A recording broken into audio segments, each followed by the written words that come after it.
The Sutra of Kṣitigarbha Bodhisattva's Original Vow. Chapter 13. The Entrustment of People and Gods.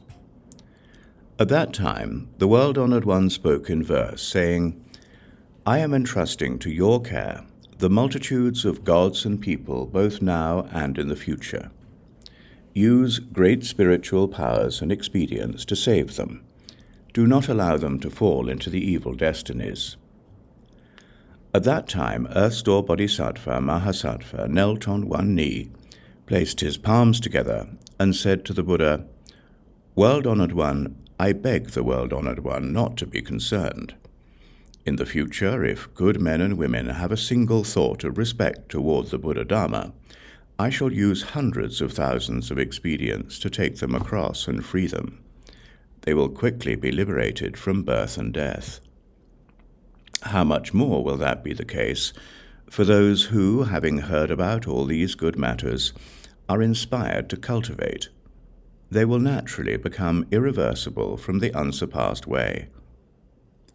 After he finished speaking, a bodhisattva named Empty Space Treasury, who was in the assembly, spoke to the Buddha. World-honored one, I personally have come to the Triyastrimsha heaven, and have heard that thus come one praise Earth-Store Bodhisattva's awesome spiritual strength, saying that it is inconceivable.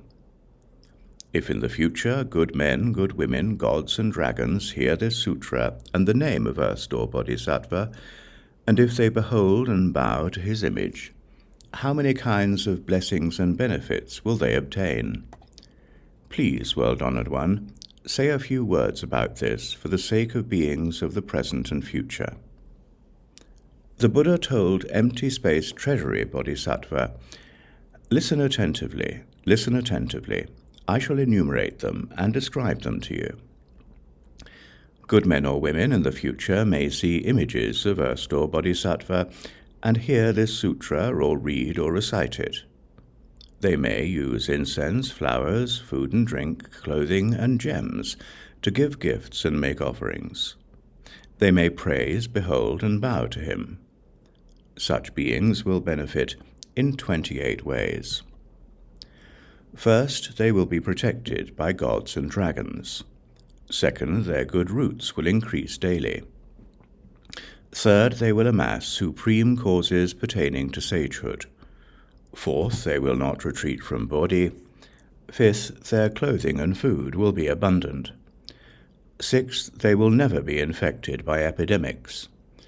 Seventh, they will never be in disasters of fire and water.